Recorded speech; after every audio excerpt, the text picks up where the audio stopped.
어젯밤 꿈에 찾아온 그는 젊은 시절의 모습을 그대로 간직한 청년의 모습이었습니다. 여느 때와 다름없이 눈웃음이 기분 좋았던 그 모습 그대로였습니다. 막내 삼촌은 온 집안의 자랑거리였습니다.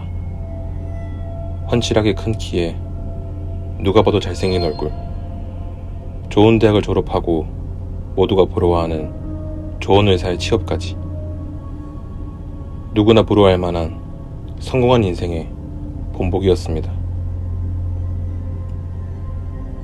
또한 막내 삼촌은 예쁜 딸 하나까지 두고 행복한 가정을 이루며 인생의 성공 가도를 달리고 있었습니다. 맞벌이 부부였던 막내 삼촌의 어린 딸은 큰 집이었던 저희 집에 자주 머물렀고 방학이 되면 저희 집에 살다시피 했습니다. 막내 삼촌의 딸과 저는 동갑내기 개구쟁이들이었고 하루 종일 장난을 치며 즐거운 나날들을 보냈습니다.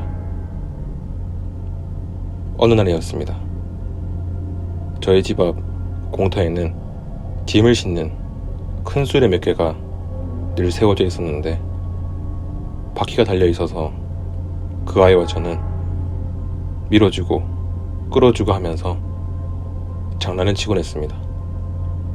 그날도 여느 때와 다름없이 수레에 올라가서 장난을 치다 넘어졌는데 저 혼자만 크게 다치게 되었고 놀란 그 아이는 삼촌의 집으로 돌아가 버렸습니다.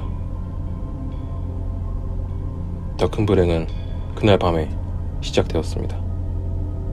당시에는 집집마다 연탄을 사용하던 때라서 연탄가스 중독으로 사망하는 일이 자주 일어나곤 했는데 세 사람이 한 방에 같이 잠을 잤지만 오직 그 아이만이 일산화탄소 중독으로 사망하는 참담한 일이 일어났습니다. 그때부터 모든 것이 뒤틀리고 망가지기 시작했습니다. 늘 다정다감하고 상냥하던 숙모가 저를 볼 때마다 왜 너만 살아있냐고 미친 것처럼 울부짖곤 했습니다. 어린아이였던 저는 너무나 무서웠지만 숙모의 절망과 비통함을 알았기에 아무 말도 못하고 당할 수밖에 없었습니다. 숙모는 저를 보고는 때때로 죽은 자신의 아이인 줄 착각하고는 그 아이의 이름을 부르며 제 머리를 쓰다듬곤 해서 정말 너무 무서웠습니다. 숙모는 나날이 망가져갔습니다. 실성한 것처럼 혼자서 말을 하고 자신의 눈앞에 그 아이가 왔다며 섬뜩한 눈으로 저를 쳐다봤습니다. 아무것도 먹지 않은 채 말라가는 숙모의 두 눈은 점점 움푹 패여지고 뭔가를 중얼거리며 말을 하는 모습은 오싹하기만 했습니다. 그리고 어느 날인가부터 막내 삼촌이 보이지 않았습니다. 회사에도 나가지 않고 감쪽같이 사라져버린 막내 삼촌이 모두들 걱정이 되어서 찾기 시작했지만 그 어디에도 삼촌은 보이지 않았습니다. 사방으로 수소문 끝에 삼촌이 발견된 건 놀랍게도 그 아이가 묻힌 공동묘지였습니다.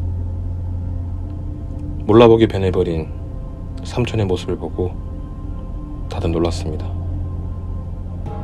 늘 단정하고 사람 좋은 웃음으로 모두를 대했던 삼촌의 모습은 고통으로 일그러져 비틀어지고 온몸의 살이 다 빠져 뼈만 남은 앙상한 몰골로 그 아이의 무덤 앞에 쓰러져 있었습니다. 모두를 더 놀라게 한 건 그 아이의 무덤 곳곳이 파헤쳐져 있었고 쓰러져 있는 삼촌의 손톱에는 무덤의 흙들이 덕지덕지 묻어 있어 그 모습이 너무도 섬뜩하게 느껴졌습니다. 도대체 무덤을 왜 파헤친 것인지 너무 궁금했지만 죽은 딸이 보고 싶은 간절한 마음에 그리 한 것이라고 여겨서 다들 더 이상은 묻지 않았습니다. 무사히 집으로 돌아온 삼촌은 이틀간은 아무 말도 하지 않고 지내다가 사흘째 되는 날 갑자기 죽은 아이가 자기를 부른다고 급히 가야 된다면서 가족들의 만류를 뿌리치고는 집을 나서는 것이었습니다. 공동묘지에 도착한 삼촌은 갑자기 그 아이의 이름을 불러대기 시작했습니다. 아빠가 왔어. 아빠가 왔으니까 어서 나와. 삼촌의 뒤를 따라간 아버지는 기겁을 했습니다. 묘지에 도착해서 죽은 아이에게 아빠가 왔다고 나오라고 하니 다리가 후들거릴 만큼 그 모습은 오싹했습니다. 그때였습니다. 그 아이의 무덤에서 부스럭거리는 이상한 소리가 들렸습니다. 머리끝이 쭈뼛서는 섬뜩함을 느끼는 바로 그때 무덤이 조금씩 갈라지는 것처럼 보이더니 죽은 그 아이가 걸어 나오는 것이었습니다. 아버지는 자신의 눈을 의심했지만 눈앞에는 죽은 그 아이가 머리는 엉망으로 엉켜지고 새파랗게 질린 얼굴에 검게 변한 입술로 삼촌을 노려보면서 작고 소름 끼치는 목소리로 중얼거렸습니다. 아빠, 왜 이제 왔어? 혼자는 무서우니까 아빠도 빨리 들어와. 그 말을 듣고는 삼촌은 마치 자신도 그 속으로 들어가려고 하는 것처럼 미친 듯이 묘를 파헤치는 것이었습니다. 그제야 정신을 차린 아버지는 삼촌에게 달려들어 정신을 차리라고 고함을 쳤습니다.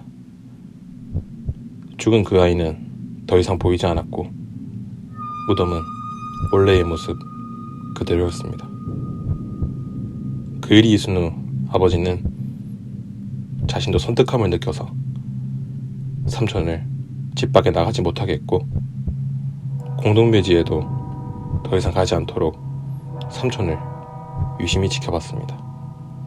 그러나 삼촌의 행동은 점점 더 이상해져 갔습니다. 밤새도록 잠도 자지 않고 죽은 그 아이 이름을 부르며 목류병에 걸린 것처럼 돌아다니고 낮에도 창문 앞에 서서 자기에게 손을 흔든다고 어서 오라고 같이 가자고 손을 흔들고 있다면서 눈물을 흘리며 말했습니다. 삼촌의 기괴한 행동은 나날이 더해져만 갔고 가족들은 점점 지쳐가던 어느 날이었습니다. 가족들의 눈을 피해서 삼촌이 또다시 사라져버렸습니다. 그때 누군가 말했습니다. 어린아이도 아니고 저렇게 딸에게 가고 싶어 하는데 실컷 있다가 여한 없이 돌아오게 놔둡시다.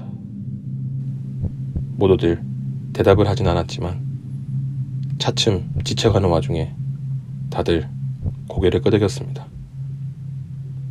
하지만 아무리 기다려도 삼촌은 결국 돌아오지 않았습니다. 아버지와 가족들은 또다시 죽은 아이의 묘가 있는 공동묘지로 삼촌을 찾기 위해 갔습니다. 아이의 묘라서 조금 작기는 했지만 이내 찾을 수 있는 자리였음에도 이상하게 아이의 묘를 찾을 수가 없었습니다. 당황한 아버지가 가까스로 찾은 아이의 무덤은 완전히 파헤쳐져 있었고 무덤 속에는 아이의 시체가 보이지 않아 모두들 기겁을 하고 말았습니다. 그리고 거기서 조금 떨어진 곳에 삼촌이 죽은 아이의 시체를 안고 숨진 채 발견되었습니다. 삼촌은 눈을 부릅뜬 채 자신이 그토록 사랑했던 아이를 안고 돌아올 수 없는 길을 떠나고 말았습니다. 누구보다 성실하고 눈웃음이 기분 좋았던 막내 삼촌은 자신이 못다 입은 모든 것을 뒤로 한 채 떠나버려 모두를 비통한 슬픔에 젖어들게 했습니다. 결국 죽은 그 아이는 끝내 삼촌을 데리고 가버린 것일까요? 오늘같이 바람이 많이 부는 날에는 그 아이와 삼촌이 있는 공동묘지에도 아카시아 꽃냄이 가득해 온혼의 못다한 소름을 달래주기를 빌어봅니다.